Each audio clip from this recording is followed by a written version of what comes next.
Quand j'ai entendu ça, I joined Daler-Rowney as a chemist. je me suis dit que la discussion allait être très intéressante. Alors je savais que j'avais affaire à une pointure dans son domaine. My name is Philip Gray and I am head of Research and Development and Quality Control. Mais de là à rendre un sujet complexe à la fois accessible et agréable à comprendre, je n'en demandais pas tant. Pour savoir comment j'en suis arrivé à interviewer le directeur de la recherche et développement chez Daler-Rowney, il faut remonter à ce fameux mail d'Arlette. Un mail où Arlette me demande si je peux créer un cours payant sur les couleurs et les types de pigments à l'aquarelle. Le sujet était intéressant et pour être honnête avec vous, je me suis jamais vraiment penché sur la question. Alors ni une ni deux, je me mets au travail. Je commence à contacter différentes personnes que je connais et au terme de tout un parcours du combattant dont je vous passe les détails, je vous invite à poser toutes les questions que vous avez sur les pigments. Vos questions, je les rassemble dans un tableur et je fais plusieurs allers-retours avec Daler-Rowney qui aboutissent à cette fameuse interview dont vous avez le résultat dans cette vidéo. Vidéo où vous allez apprendre tout ce qu'il y a à savoir sur les pigments et les couleurs à l'aquarelle avec un spécialiste du domaine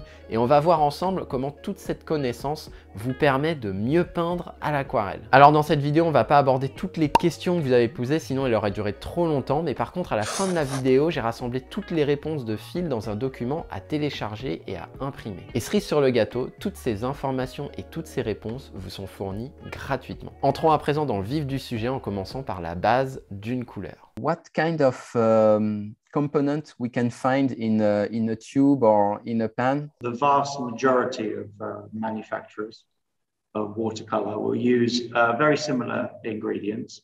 So obviously you would need your pigment. Your pigment could be present in quite large concentrations, or it could be present in smaller concentrations. It depends upon the pigment and the intensity and nature of that pigment. So the pigment gives the color, but in addition to the color, you need to be able to bind the color to the surface. In watercolor, traditionally paper. And in watercolor, we use primarily gum arabic as the binder. I've got some gum arabic solution here. I don't know if you can see that clearly.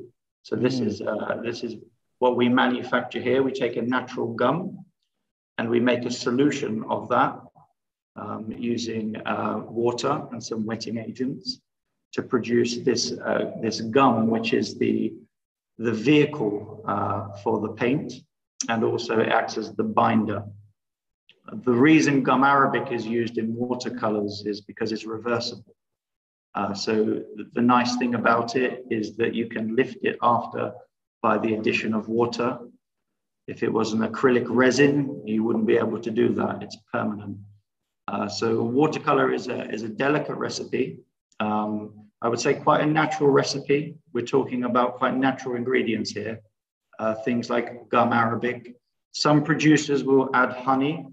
Honey can be used to create a body.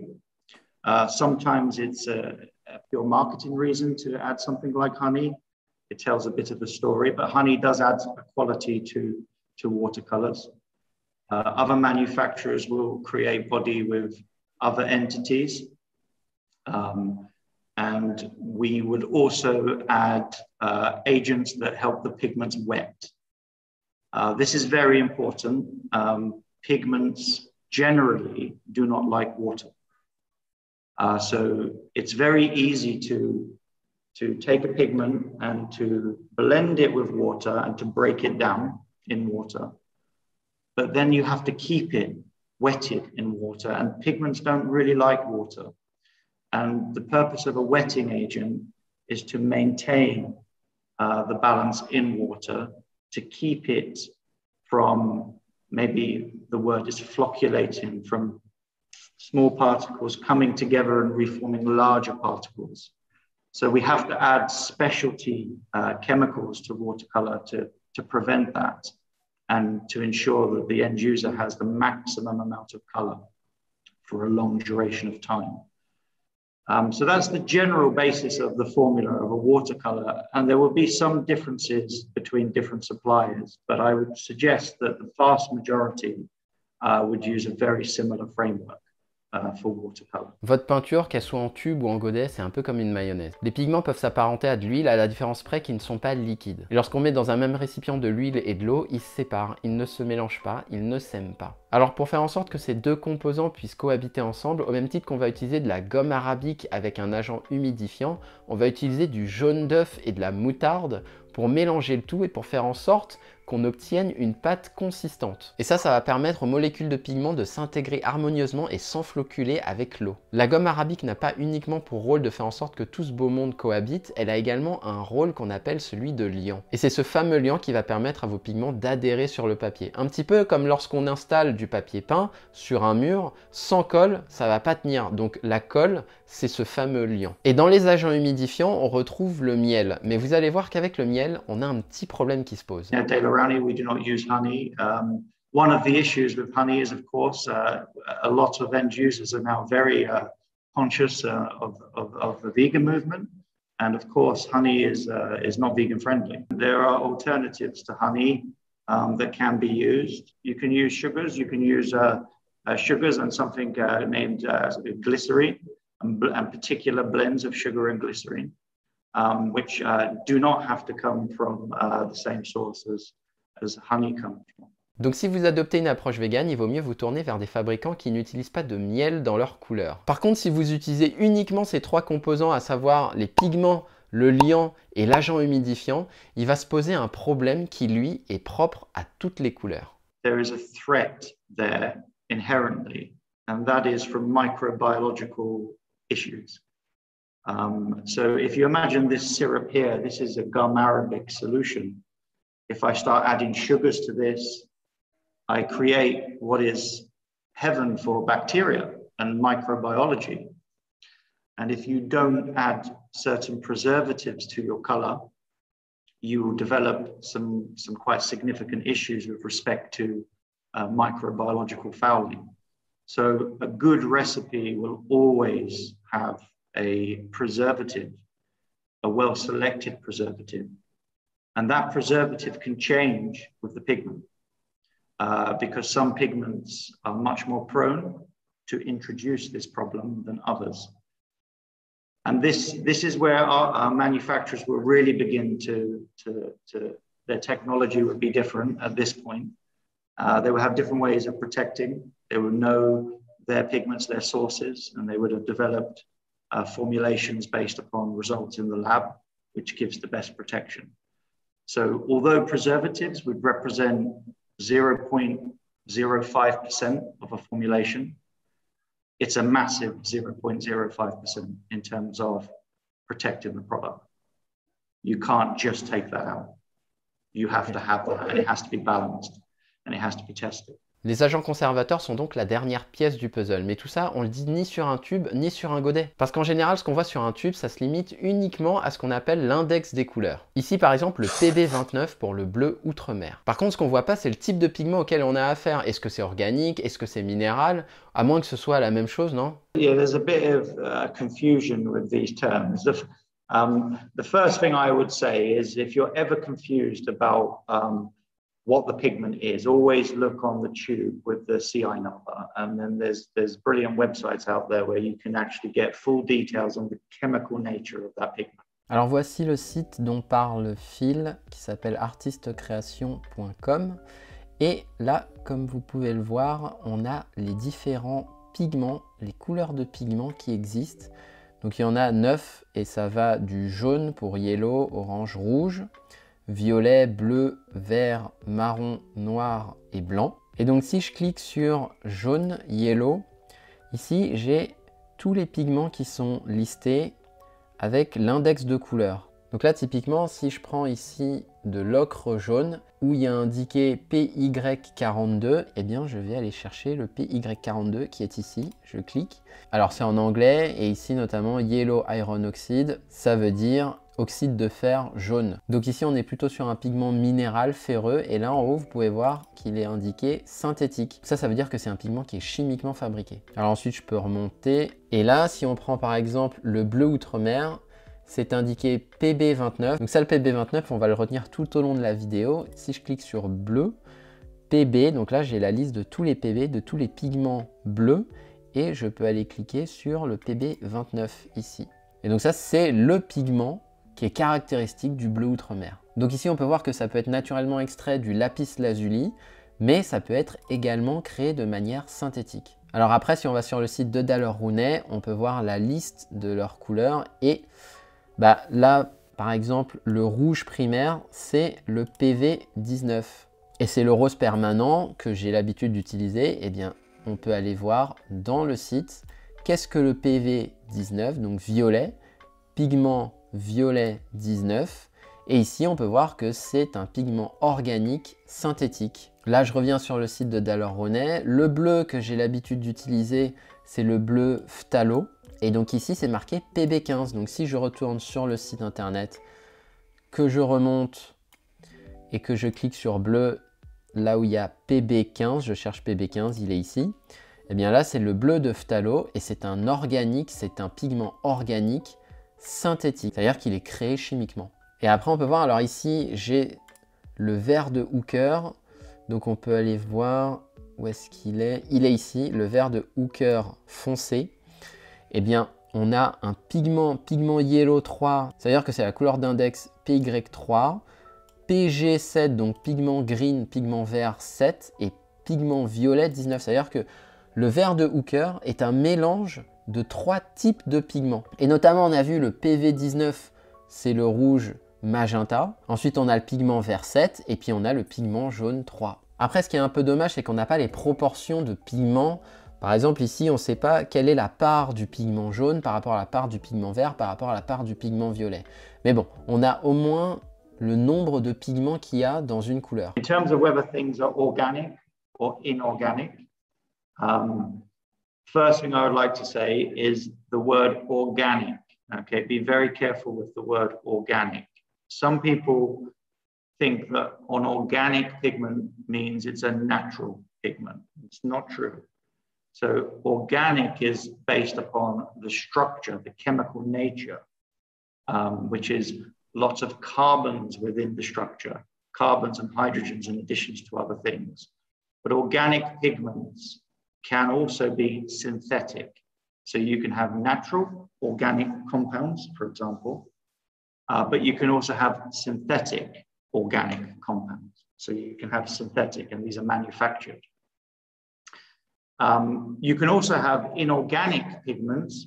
I think when you refer to mineral pigments, you'll be talking about pigments taken from the earth with very little further processing done. So we mine them, for example, and then hence the word mineral. If you mine, it's a mineral pigment. So I think that is what you're referring to in terms of mineral. But yes, you could have synthetic inorganic pigments as well that are produced via manufacturing processes. In chemistry, there are two branches of chemistry. There's organic chemistry, which is carbon-based chemistry, carbon, oxygen, nitrogen, and hydrogen compounds generally. And then inorganic chemistry is everything else, basically. Everything else apart from what we've just mentioned. A good example, iron oxide, Fe2O3. This is iron oxide. There's no carbon there at all, none at all. So it's definitely an inorganic pigment.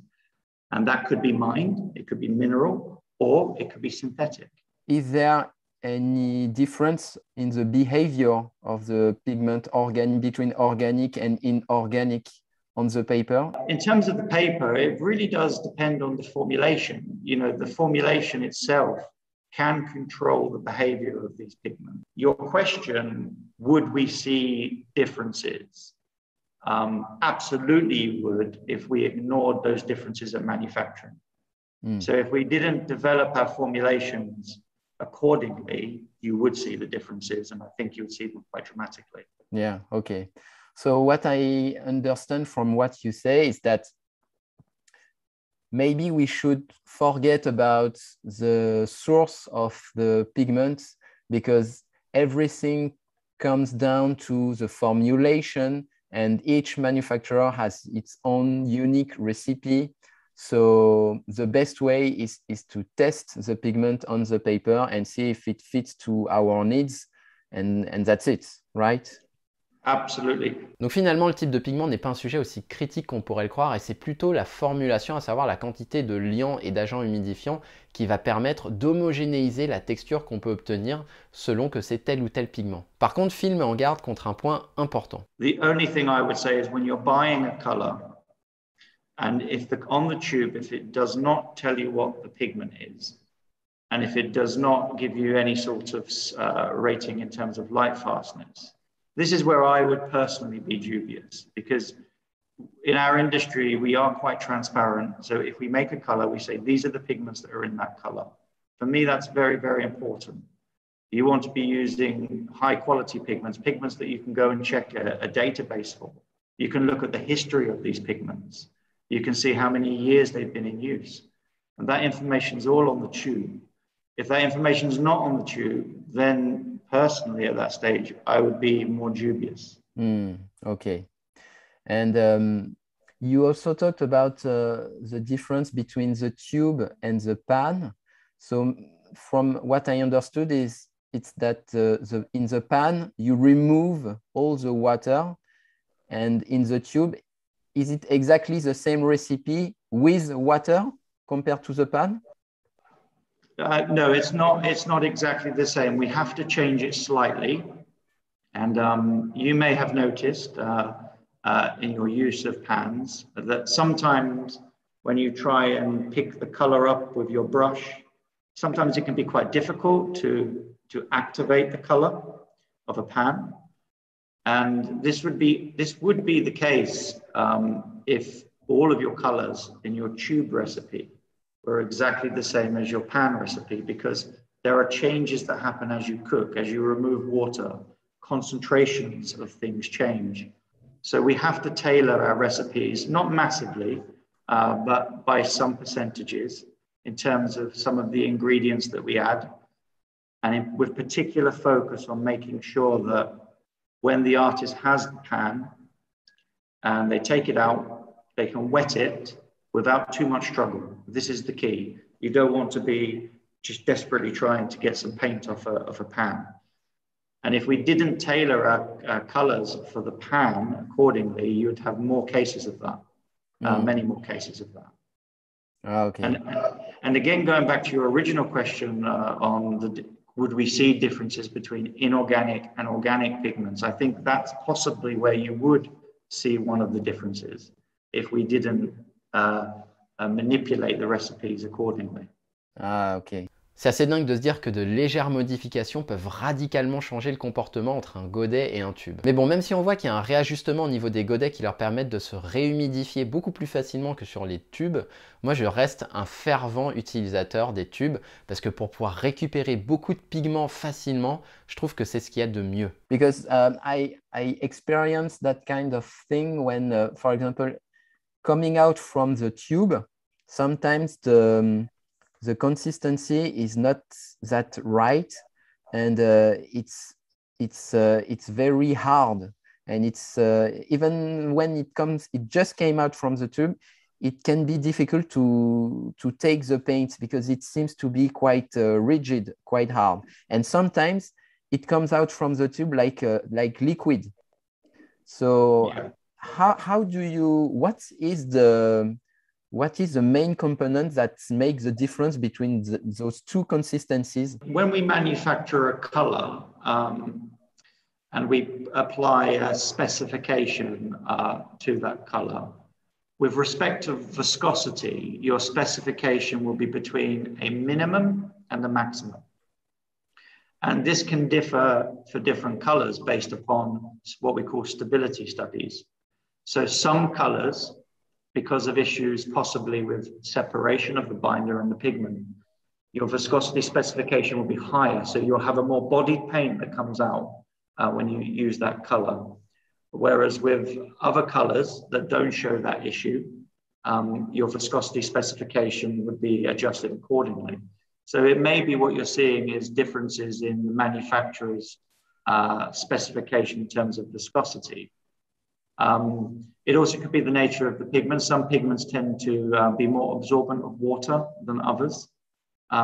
So if they're more absorbent of water, then what you can get out of the tube is it feels a lot heavier and a lot more dense than free flowing, for example. So if it wasn't absorbing water much, it would be free flowing. But then when you add water to that, I imagine you can use it easily at that point. Yeah. Alors pour vous montrer la différence d'onctuosité, on va prendre les deux bleus de Daler-Rowney. On a ici le bleu de cobalt et là on a le bleu outre-mer foncé. Si on prend le bleu de cobalt, j'ouvre mon tube et ici je vais le mettre à l'horizontale et je vais presser le tube. Et vous allez voir qu'en fait ici ça baisse relativement rapidement. Je ne sais pas si vous voyez là, ça baisse rapidement et limite ça tombe. Là voilà, j'ai une goutte qui est tombée. Donc là c'est plutôt une consistance qui est assez fluide. Et là si je prends le bleu outre-mer, hop, et là vous voyez que ça tient beaucoup plus longtemps en fait. Vous voyez? Là si je le laisse comme ça, il ne va pas spécialement tomber. Ou en tout cas bien plus tard que le bleu de cobalt. Et donc là vous voyez, hop, ça tient beaucoup plus. Donc c'est ça qui fait que la consistance est beaucoup plus dure, un petit peu moins fluide sur le bleu outre-mer. Mais vous allez voir que ça ne se ressent pas tant que ça au niveau de la pratique. Même si le bleu outre-mer va avoir tendance à absorber un petit peu plus d'eau. Donc là, je prends le pinceau, je prends le bleu de cobalt et je le sens qu'il se fluidifie extrêmement facilement au contact de l'eau. Donc là, je vais même prendre un peu plus de pigment. Allez, je vais tout prendre. Donc c'est très très fluide. Maintenant, je vais tester le bleu outre-mer. Et je sens que c'est plus pâteux. C'est plus pâteux, cependant, dès que je mets un peu d'eau et que je mélange, eh bien, le bleu outre-mer se fond très très bien. Donc, il nécessite un petit peu plus d'eau parce que ça semble être une couleur qui absorbe un petit peu plus, mais c'est pas si dérangeant que ça. La quantité d'eau à ajouter n'est pas phénoménale par rapport au bleu de cobalt. Donc, je pense que c'est ça dont Phil parlait lorsqu'il parlait du bleu de cobalt qui est un peu plus fluide, donc qui est moins absorbant en eau, et du bleu outre-mer qui a une viscosité qui est peut-être un peu supérieure et qui fait que au niveau de la consistance, c'est un petit peu plus crémeux, c'est un petit peu plus pâteux, mais dans tous les cas, ça reste entre une borne basse et une borne haute qui sont tolérables au niveau de la pratique et au niveau du mélange de vos couleurs. Another topic which is very discussed in the watercolor world is the granulating pigments. I have so many questions about how do we know that a pigment is going to granulate and how do we use them compared to transparent pigments that are not granulating. What is the best way to use them? Do you have any insight about that? My experience with granulating colors, the ones that granulate the most from my use are ultramarines, cobalts, some of the earth tones that you see, natural earth tones, and then black pigments.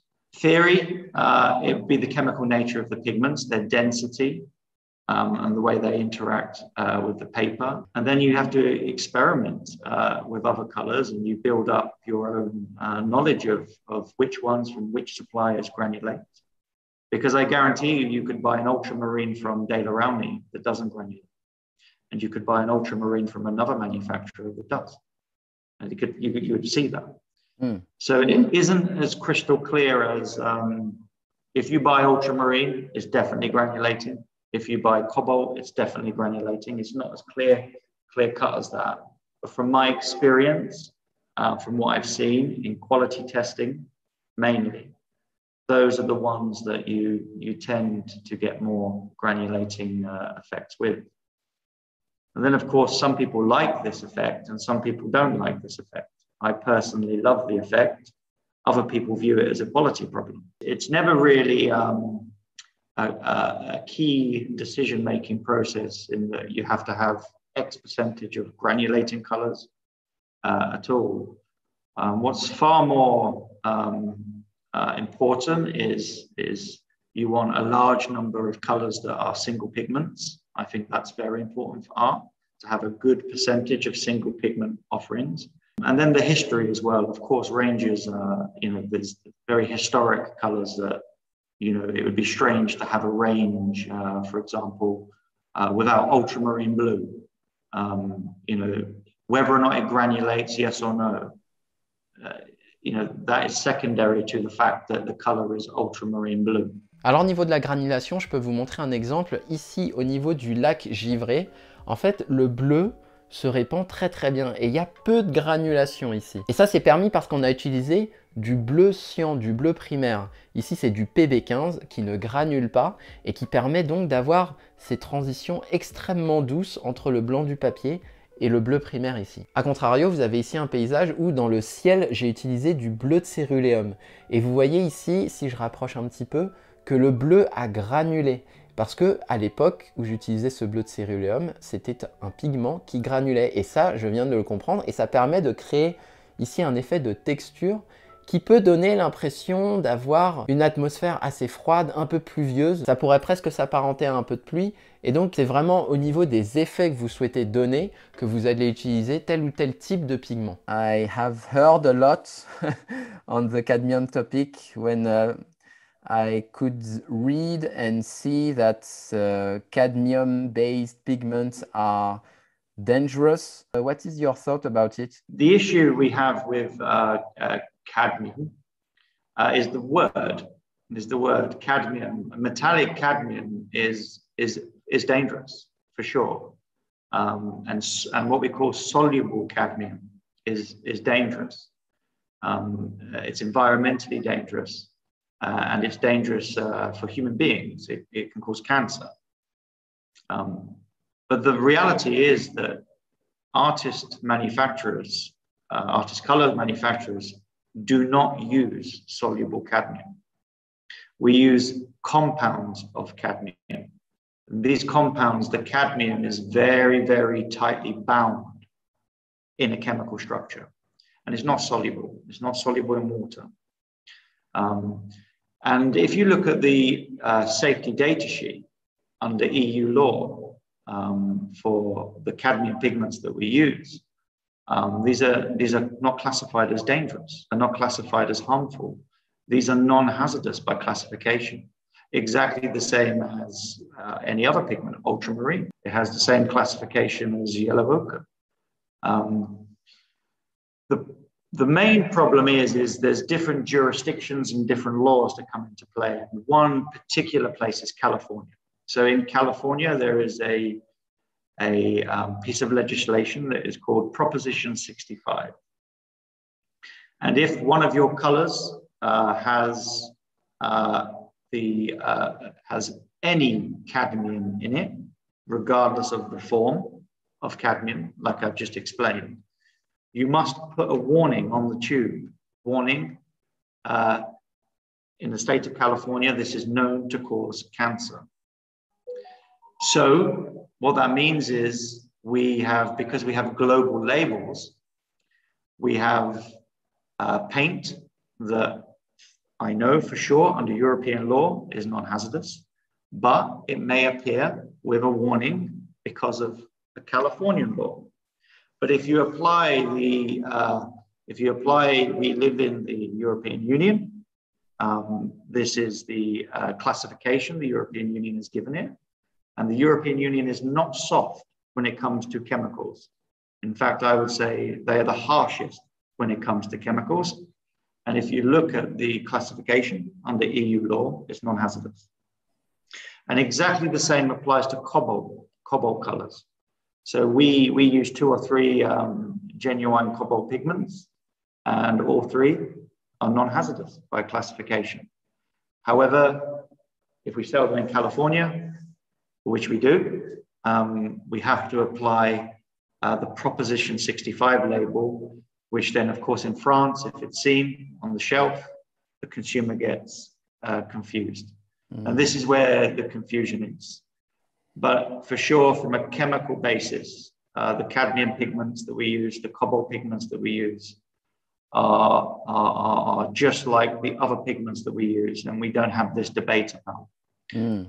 It's just an unfortunate consequence of the name, Number one, the name of it contains cadmium, but very different cadmium.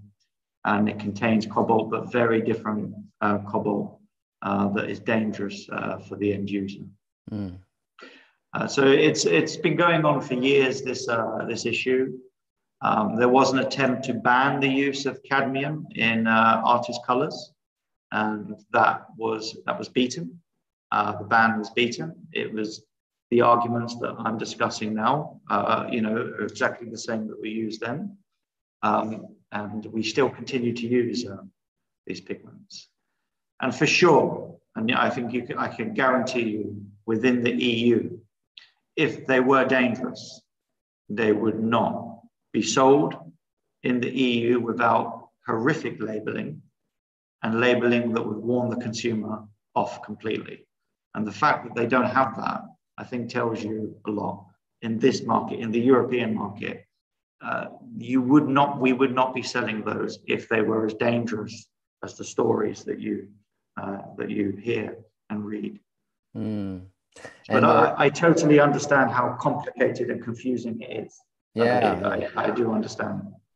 So thank you for clarifying this point. And what I wanted just to know is what you are telling us about the non-hazardous aspect of cadmium and cobalt. Is it Daler-Rowney specific? Are you talking only? No?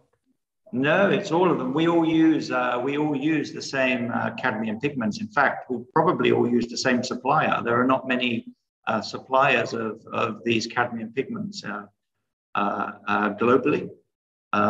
So we all probably use the same pigments, and it's the same for all of us. We don't have anything special. What you will come across is you'll hear some companies talking about new non-toxic cadmium pigments, this whole story. And basically what they have is a cadmium hue, like we have cadmium hues that are replicated in a cadmium color without using any form of cadmium pigment at all. But it's not like, they've taken the toxicity away from the cadmium pigments or anything like that. So you might come across that. But yeah, if you're talking about watercolors on the market that contain genuine cadmium and genuine cobalt, we're all using the same pigments. And going back to what I said earlier, the easiest way for the consumer to check is look up on the tube, look at the CI number for the pigment, and go online, go on a database and look up what's being used. The information is there. And you can even get your own safety data sheet for that pigment to reassure yourself of what you're being told.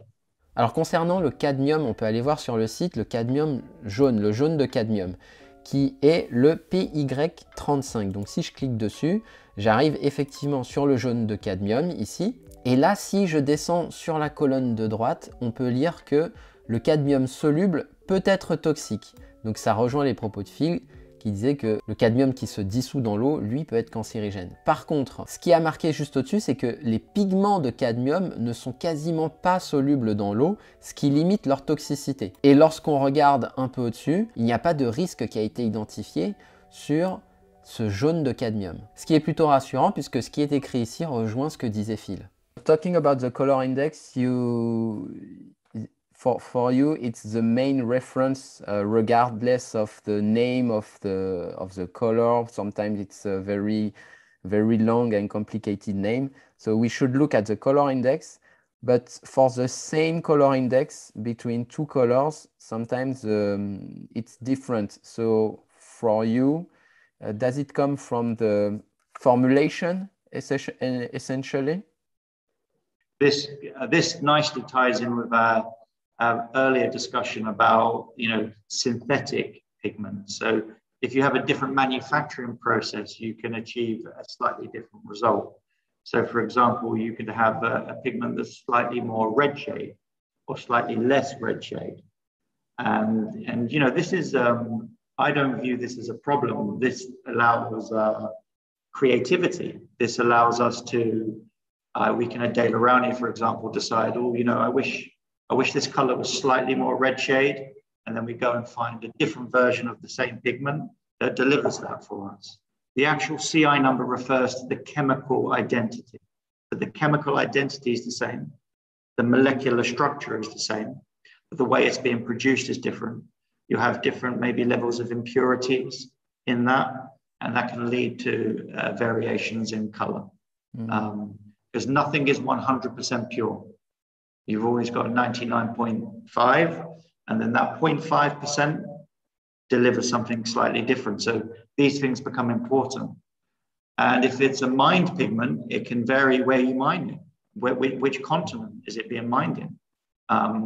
What are the environmental conditions that were present? And it all affects the so the same chemical entity, but slightly different shade, different nature. I could take a color that's got one pigment, monopigment, pigment red 122, for example, and I could make it in the UK with pigment red 122. Our sister company in Italy could make it with pigment red 122. Our sources would be different, and the shade could be slightly different. For sure, it could be slightly different. So you can't expect an exact shade match, because we have our different sources of pigment. How that pigment is prepared is going to be different. The specification they apply is going to be different from the different sources. So you will see differences, but the differences are not like yellow or green. It's slight differences. But artists will notice them. 100%. Artists will notice the difference. Alors pour comprendre les nuances de couleurs pour un même pigment, on va prendre le bleu outre-mer qui se retrouve dans tous les fabricants de couleurs avec le Winsor & Newton bleu outre-mer français. Et là, lorsque je vérifie, je suis sur le PB29. On va prendre celui de même Blue, le bleu outre-mer français. Et lorsque je vérifie, je suis sur un PB29 aussi. Le bleu outre-mer de Daler-Rowney. Lorsque je le retourne, je suis sur le PB29 aussi. Et celui de Daniel Smith, outre-mer français. Et lorsque je regarde, je suis bien sur le PB29. Donc on va les tester. On va prendre le Winsor & Newton. Tac. Le même Blue. Tac. Le Daler-Rowney. Tac. Et le Daniel Smith. Tac. Et donc on va les faire un par un. On va voir si on voit une différence de teinte. Donc le premier, c'est le Winsor & Newton. Donc on va essayer de prendre une bonne dose et je le passe. Donc ça, c'est le PB29, le bleu outre-mer de Winsor & Newton. Ensuite, on a celui de même Blue. Voilà. Donc ça, c'est le PB29 de même Blue. Celui de Daler-Rowney, PB29 de Daler-Rowney et le bleu outre-mer de Daniel Smith. Et voilà, PB29 de Daniel Smith. Donc voilà, ça a séché, hormis la partie basse ici qui est encore en train de sécher. Mais ici, on peut voir les différentes teintes une fois sèches. Alors, effectivement, il y a quelques différences. Là, vous voyez, entre le même Blue et le Winsor, c'est pas tout à fait la même couleur. Même si, franchement, moi, je regarde de loin, j'ai quand même l'impression que ce sont à peu près les mêmes couleurs. Donc oui, effectivement, d'un fabricant à l'autre et même d'un fournisseur de pigments PB29 à l'autre, il peut y avoir des différences. Et là, on peut le voir. Mais ces différences sont légères. Et pour moi, c'est pas un critère déterminant d'avoir une nuance précise sur le PB29, puisque ici, j'ai pas l'impression que les différences soient si flagrantes que ça. You just talked about light fastness. How do you test the light fastness of a pigment? Yeah, so there's ASTM methodology that we follow, and we have our own light cabinet, which is a very powerful lamp, incredibly powerful, and we follow the standard testing protocol that's been published for many years to work out how light fast pigments are. And basically, you make your formulation, your coating with the pigment, and you will apply it to a specific card, and then that card goes into the light cabinet. And what we do is we cover half of that color application so that it can't see the light, and then the other half is left exposed to the light. And then we put it on for a specific time period of testing. and we check it on a daily basis to see where we rank it. And you see drastic changes with some pigments. You know, some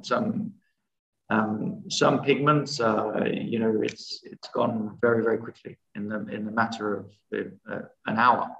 You can see a drastic change in the color. Wow. So we target a light fastness of 3 or 4 stars generally. There are some pigments that for example, fluorescent pigments, which is not so relevant to watercolor, but fluorescent pigments, by their nature, these are not light fast. They will fade. It's by their chemical nature, they're not light fast. But we do have to, we constantly check sources of pigments. And there's also something you have to be mindful of. The light fastness, in particular with watercolors, is very important because there is minimal protection of the pigment with a watercolor. So the best way to, and the way I look at it is I look for data where the pigment light fastness has been measured in a watercolor, because a watercolor provides the least protection. So if it performs well in a watercolor, it's a very good pigment. So you can get pigments that perform very well in oil color and acrylic color, but not so well in watercolor. And that is very important, because the binder is so much weaker. There's so much less protection in watercolor than in the other two. And this is the difference between a pigment and a dye as well. If you use a dye, a chemical dye, like a food dye, and you do the same test that we do, the color would just disappear. You know, it'd be gone almost completely. But in watercolor now, 100% of the colors are pigment-based, not dye-based? Yes, so traditionally, so yeah, they're all pigment-based, but you might see some inks appearing on the market that are dye-based. There's some benefits of dye-based inks in that they're easier to use, they're easier to put through a pen, etc. So there are some benefits of that, but ultimately they're not light fast. And you know, if you want something to last, you have to use a pigment rather than a dye. Alors là, j'insiste sur ce point parce que lors de l'interview avec Phil, je me suis vraiment rendu compte que la résistance à la lumière était un point qui était non négociable. Et comme l'aquarelle est un médium qui est peu protégé, ce qui est vrai, moi je mets aucune couche de protection sur mes aquarelles, eh bien il faut absolument choisir des couleurs qui sont résistantes à la lumière. Just to come back to the ASTM methodology, so is it something that is widely known? Because I read something somewhere that ASTM now is not that much maintained. It's more accurate to have data directly from the manufacturer. Is it correct or? Yeah, so I mean, I think what you're hearing there is not all artist manufacturers or manufacturers of artist paints will use a light box like we use. Not all of them do it. Some of them will put total trust in the supplier of the pigment to say, right, this is the specification, we want it to meet this standard, and then the supplier of the pigment obviously has the equipment. So I think that's maybe what you're hearing. Not everybody tests themselves, definitely not. Also, the standard, you might hear the blue wall standard as well. The blue wall standard is the same methodology, same type of testing. Some people will use that, and you can correlate between the two. But it's still very relevant for artist colors. I mean, you know, we have to produce light fast colors. If we don't produce light fast colors, then what are we, you know, we're not offering any difference to dyes, and you know, so we have to police it and we have to maintain it. And we have to deal with changes of suppliers. We have to audit their products. We have to make sure that what they're producing is what they're saying, i.e. it's 3 stars or 4 stars. So we still test at Daler-Rowney. Yeah, ok. Ok, it's good to know. Alors autant pour les métaux qui peuvent être considérés dangereux comme le cadmium ou le cobalt, tous les fabricants utilisent des versions non toxiques de ces métaux. Autant pour les tests de résistance à la lumière suivant la méthodologie ASTM, il y a deux possibilités. Soit le fabricant est doté d'une boîte à lumière et il fait ses propres tests de résistance à la lumière en accélérant artificiellement le vieillissement de la peinture, soit il se fie directement aux informations que lui apportent ses différents fournisseurs de pigments. Compared to light fastness, I also hear a lot about staining, colors that stain a lot. It's something that is completely different, right? Yes, that's completely different. So light fastness means how long will the color last on exposure to light? How stable is the color? Staining is basically how it interacts with the paper. And does it, when you remove it with water, do you remove all the color and the binder, or do you leave a stain?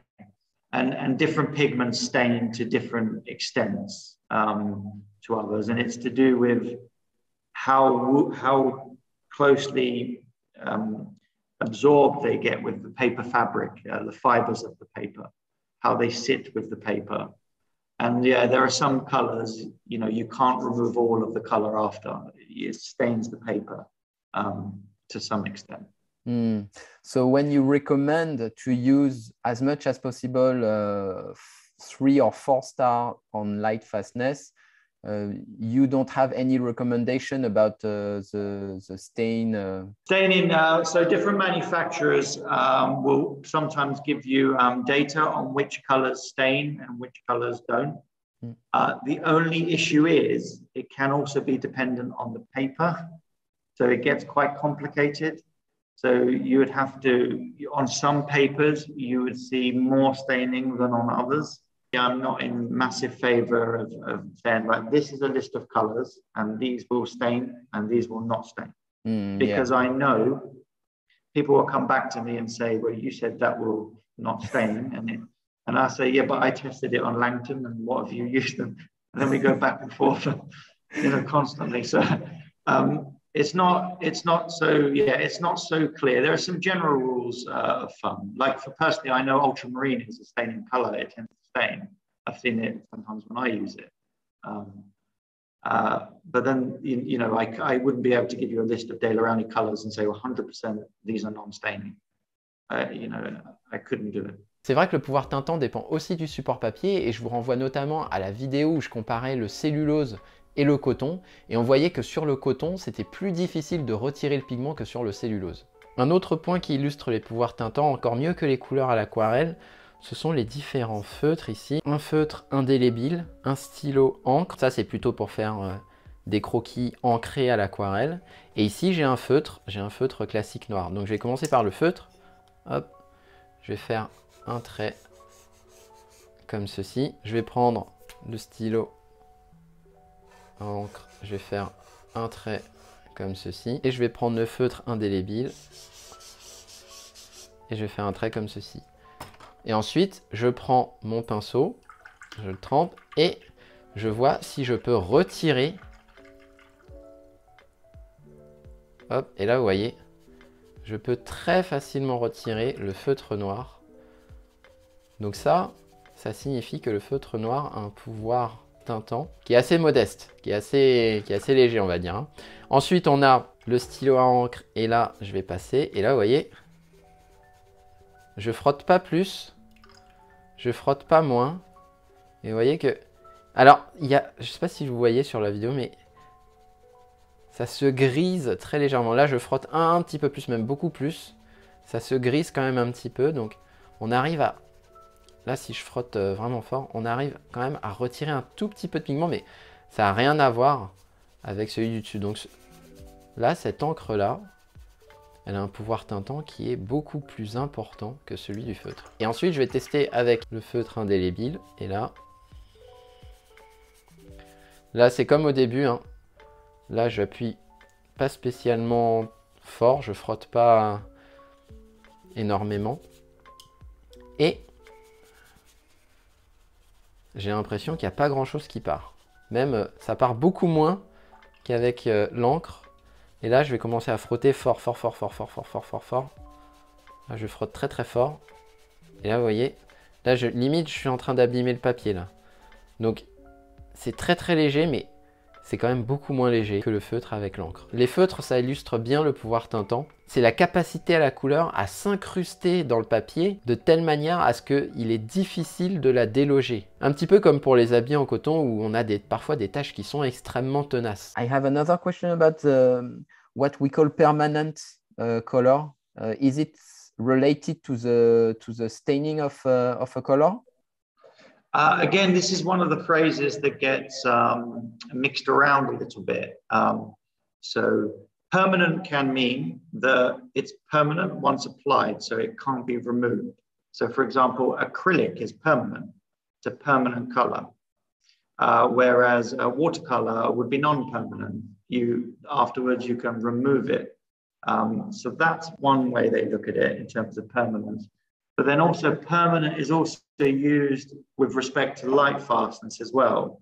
So we say it's high light fastness. Some people would then say it's a permanent color. If it's a low light fastness, some people would say it's non-permanent.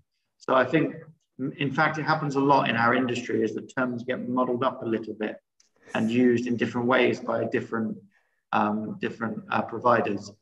But for a watercolor, I would say a watercolor is non-permanent in terms of its binding, but it is permanent in terms of its color and light fastness. That's what I would say with a watercolor. Yeah, because it can be removed, still can be removed. Even if the color is very stained in the paper, it still can be removed if you rub the paper a lot. Yeah. If you scrub it, it will come off. But with an acrylic color, you know, once it's film formed, that's it. You really have to scrub it hard to remove it. It's you know, you really have to go hard. So for me, that is what I mean by permanent water resistant, permanent.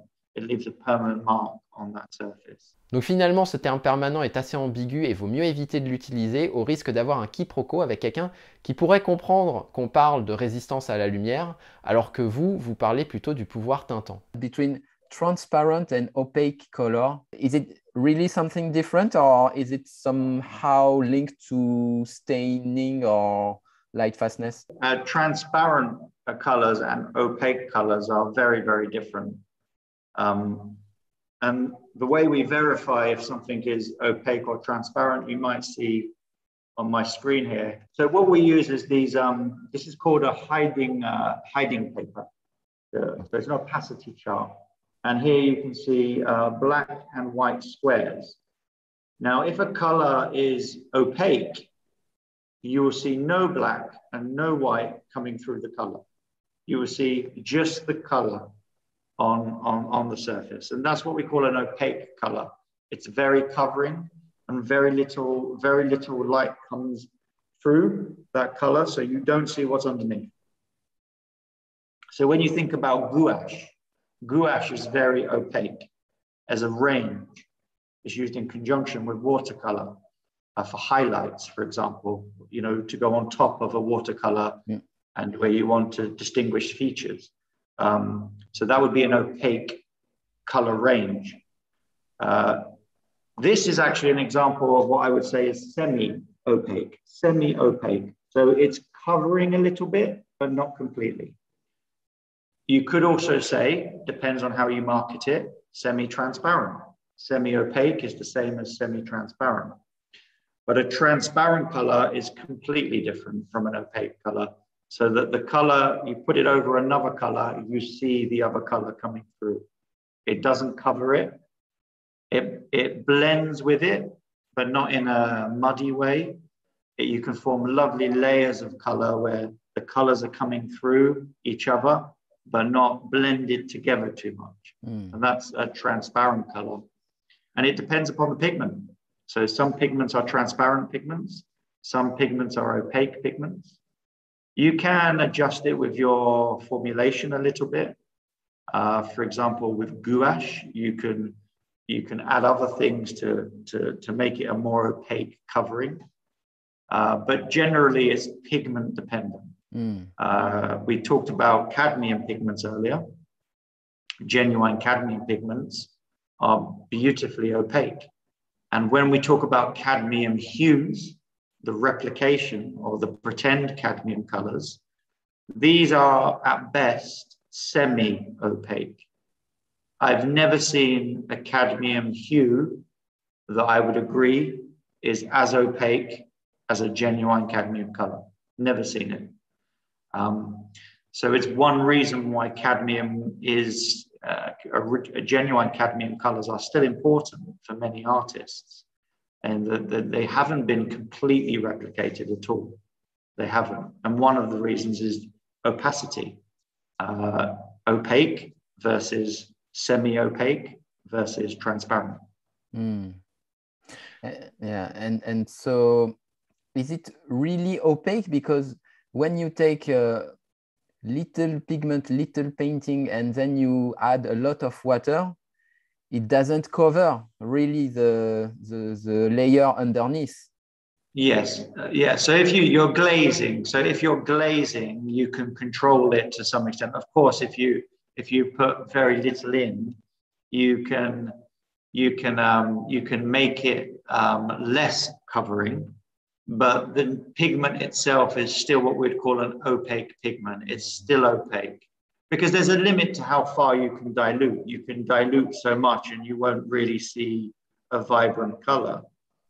With a transparent color, the beauty of a transparent color is you can have a really intense layer of color, but still see some elements of the color below. You can still see it. And that's the advantage of a transparent color. My personal preference is I love transparent colors. I really like them.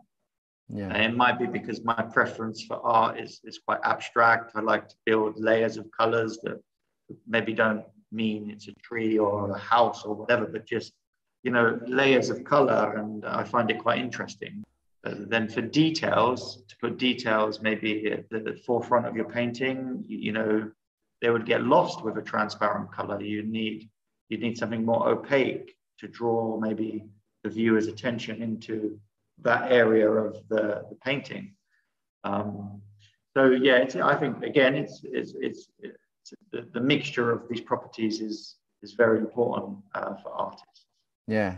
And it's why we produce so many colors with so many different properties, because artists want them all. Basically, they want all of the things that we offer. With acrylics, it's quite interesting. With acrylics now, with like a pop art and quite vibrant and loud art, opacity has become quite a big thing. So opaque colors are very in fashion in acrylic. You see it quite a lot of in modern pieces of art. It's very very loud and opaque and heavy. Watercolor is a bit more interesting because by definition with watercolor and what you're doing, the delicate nature, I think you have to have transparent colors there. If you don't, then just use gouache. You just go on to gouache. If you want everything opaque, you'd be moving on to a gouache range rather than a watercolor range. Alors pour illustrer le principe de transparence, je vais prendre un jaune citron de Daler-Rowney. Donc là, vous voyez, le carré blanc signifie que c'est une couleur qui est transparente. Et le jaune de cadmium que j'ai, eh bien, c'est un même blue. Et là, vous voyez avec le carré noir que c'est une couleur qui est opaque. On va prendre le feutre indélébile noir et puis on va tracer un trait comme ceci et puis un trait comme ceci. Et on va prendre le jaune citron qu'on va mettre ici et le jaune de cadmium qui est là de chez Même blue. Si je prends le jaune citron comme ceci et que je mets une couche, là on a pas mal de pigments quand même, hein, mais il y a un petit peu d'eau. Je l'applique ici. Voilà, là on voit un peu la transparence. Et si je prends du jaune de cadmium et j'essaie de trouver à peu près la même consistance, on va appliquer. Donc là, effectivement, j'ai l'impression que ça couvre légèrement plus, mais on voit quand même au travers.